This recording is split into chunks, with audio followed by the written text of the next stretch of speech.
What a good day sa inyo mga ropa, and this is Brentro, all about two wheels. For today's vlog nga pala mga ropa ay tayo ay magpapa-change oil na.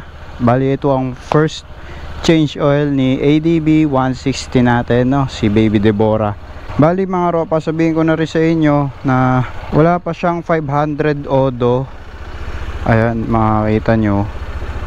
Ayan o, nasa 351 kilometer pa lang yung natatakbo ng ating ADB 160. After a month na nakuha natin siya, 351 pa lang yung natatakbo niya, pero ipapa change oil na natin, no, sa kasa kung saan natin binili si ADB 160. Kaya tara, samahan nyo ako, mapagkwentuhan muna kayo sa akin habang papunta tayo sa Motor Trade Halang, Calamba, Laguna. Alright, let's go. Alright, bali share ko lang, no, nakuha na nga pala natin yung ating OR nitong nakaraang araw lang. Sa wakas, nakuha na rin natin ngayon. Legal na tayo makakapag maneho ng ADB 160 sa kalsada. Legal na, may ORCR na tayo mga ropa. Pag-usapan nga pala natin itong change oil, kasi two factors kasi yan na pwede nyong pagbasihan, either per month or odometer base. Pares naman tama yan. Sabihin ko lang kung bakit tama yung per month. Kasi ito, kunwari nagtatrabaho ko sa bahay, tapos minsan mo lang gamitin yung motor mo, as in pang ano lang, pampalengke lang. Nakadepende kasi yan kung saan o anong klaseng daan yung dinadaanan mo araw-araw or linggo-linggo.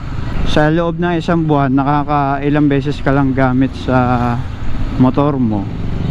Siguro sabihin mo ng 10 beses lang. Para sa akin, theory ko lang, kailangan mo na rin ipa-change oil yan pag hindi mo nga nagagamit, kasi nasa stock lang eh. Tapos doon naman sa odometer base na kunwari 1.5 ang time frame ng palit mo ng change oil, pero araw-araw ka naman bumibiyahe o di kaya delivery rider ka, so siguro sa 2 linggo mong pagbiyahe naka 1,500 odometer ka na siguro. Siyempre after 2 weeks na yon, yung mga dinaanan mo, siyempre may mga lubak-lubak dyan, mapuputik, mababato, and araw-araw mo pang ginagamit, matik syempre magpapa-change oil ka na. Hindi mo na aantayin yung 1 buwan para magpalit ng langis, diba?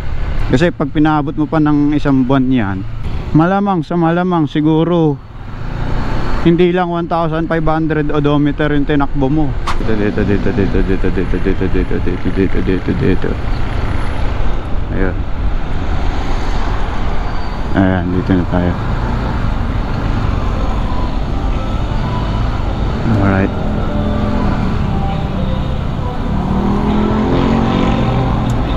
Dito na tayo sa service center ng Motor Trade Halang, Calamba, Laguna. At ito na si Deborah. Nakalatag na. Sige sir, okay lang po. Ayun, papalamigin lang ng konti, tapos ready to go na. So ipapakita ni Sir Jamin yung tamang proseso sa pag-change oil. Hindi lang sa ADB 160, kundi para sa lahat na rin ng motor. So sisimulan ni bossing sa gear oil. Tama boss?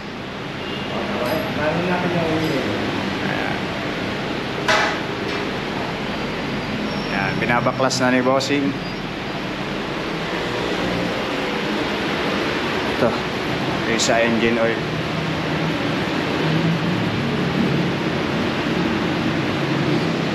Bali tama boss, factory oil pa yung mga yan, no? Stock. Kailangan i-off na, ano?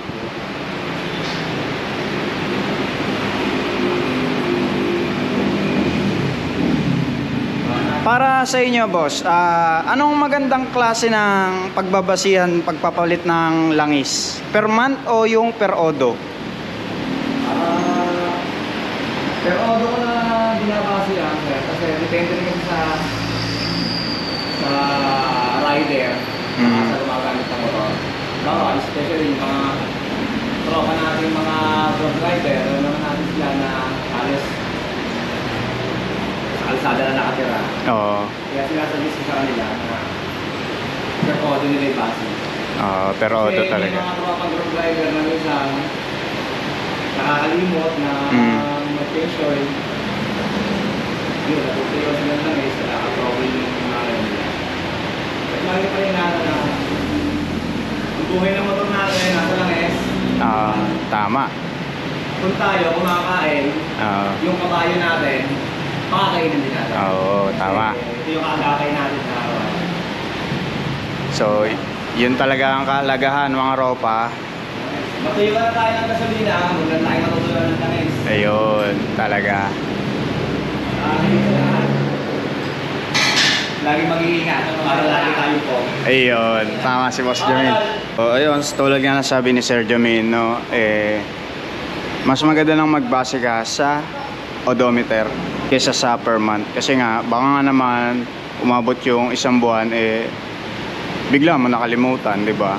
Safety tips lang, na sinasaid pa tong engine oil dito.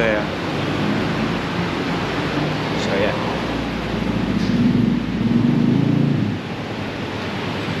So, kita ko sa tools gamit ni Bossing ay 12. Pareho 12. So, kung magdi-DIY lang kayo, okay na yung mga basic tools lang. Tulad ito. Tapos mga ganyan. Yun nga lang, wala kayong kagamitan ng pang-angat. Talagang mano-mano kayo.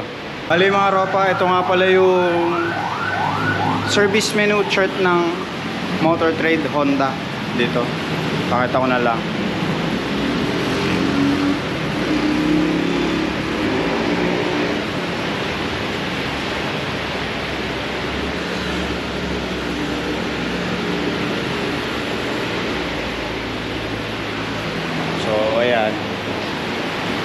Screenshot nyo na lang o post nyo sabay screenshot.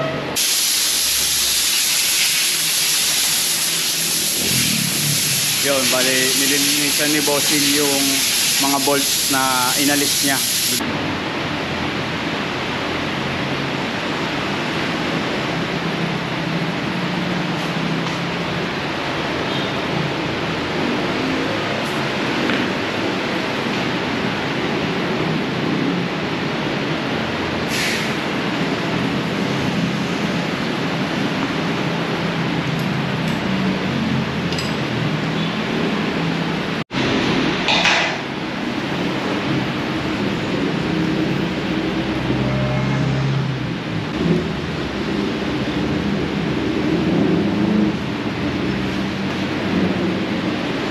So mga ropa, ito yung gamit nating gear oil, 120 ml lang. Ayan. So makita nyo yung itsura. Ganyan yung gear oil na dapat yung bilhin.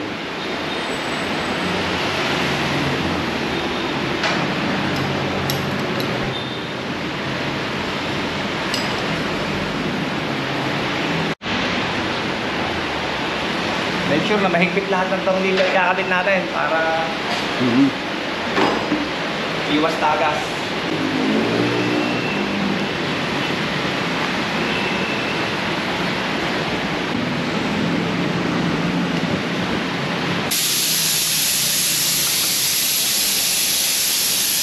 Pagdating naman sa langis, boss, kailangan ba lagi fully synthetic yung ilaman sa engine oil? Para sa akin, dapat talaga fully synthetic kasi mas madulas siya sa makina, mas smooth yung takbo niya. Hindi ko naman okay din naman yung ibang langis. Pero mas advice ko na ito talaga. Especially may mga kaibigan ako na hindi naman lahat naka Honda unit. May mga Yamaha, Suzuki. Pero na-try na nila yung ibang langis, pero nung nagamit nila to, meron na something na mas sa ibang langis compare dito, mas smooth talaga yung takbo ng makina nila.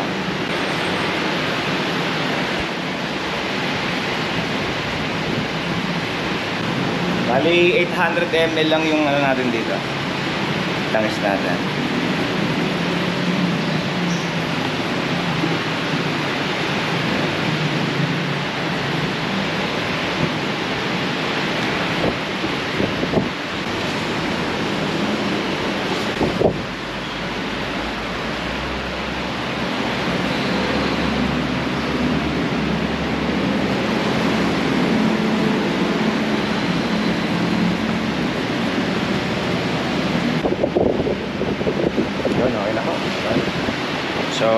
okay na mga ropa. Tapos na ang gawin ni Boss Jamin yung ating langis at sa gear oil. Ayun, isa pa nga palang importanteng bagay. Especially doon sa may mga radiator na unit, no? Any motor naman na may radiator. Kasi may mga instances na sa shop, marami nagpapagawa. Parimay na lang natin sa, especially sa akin, sa mekaniko, na pacheck lagi natin yung coolant natin. Kasi importante rin sa motor natin to yung coolant. Kung hindi man maalala ng mekaniko, lalo't medyo busy, parimay na lang din siya na, sir, baka pwedeng pacheck yung coolant ko, kung nasa level pa ba. Yun. Kasi importante sa atin yan, langis, saka yung coolant. Kasi may radiator tayo. So, para sa akin, tanong ko lang, Sir Jamin, dito sa ADB 160, saan yung parang coolant check niya? Dito, sir, sa ilalim. Sa ilalim. Kaya usually nakakaligtaan Ayan. Dito na pala. Ayan. Kasi ako, sir, dati sa Honda Click kasi ako dito nakikita. Diba? Oo. Nagtaka ako, saan yung coolant? Wala. Hinahanap ko. Yun dito na pala. Kaya isa, nakakaligtaan din talaga. Lalo't medyo busy. Dito na pala pag sa ADB 160. PCX, dyan din. Dyan din PCX. Okay. Tapos pag re-refill naman natin, tatanggalin na natin to. Dyan ang ano.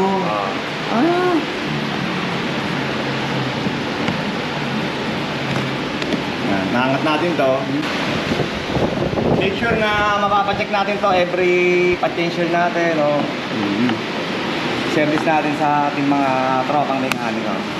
Yun. Tatanggalin lang po yung takip bago balik. Ganun lang din naman. Kailan ang ano niyan, sir? Yung parang drain. I-drain mo lahat tapos palit bagong coolant. Ayun, sinasuggest ko yun at least once a year. Once a year. Or 1 year. Kasi alam naman natin. Kasi may expiration din ang coolant 1 year yun. So ganoon mga ropa, kung magde-drain na kayo ng ng coolant, 1 year. At least 1 year. Depende pa rin sa paggamit na, sir. Ayun, depende pa rin talaga sa paggamit. Kung paano nyo gamitin yan, kung araw-araw kayo sa bundok o sa rider. Oo, grab rider kayo, delivery rider, diba? Mas mapapaaga yung maintenance yung pag ganun mga delivery rider na. Maaga ang maintenance ng ganun. Kasi pag nag-overheat yan, motor natin, pag nag-overheat to at tumirik, masakit to sa damdamin talaga. Ayun talaga, gastos.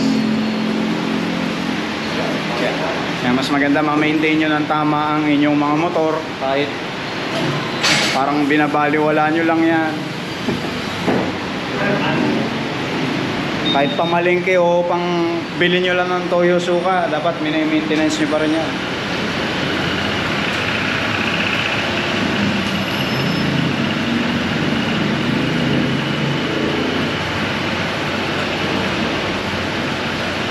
So yun, overall checking si Sir Jamin sa atin dito sa ADB 160, no? Kaya sa mga taga-halang, ayan, dito naman yung nila, pinakita ko na sa inyo yung labor ng kung magkano yung mga kaya kung sakali pupunta kayo, mga malapit dito sa Halang o Kalamba, punta na kayo dito. So yun mga ropa, salamat kay Sir Jamin na mekaniko dito sa Motor Trade Halang. Ayan. Sir, salamat. Lagi mag-iingat.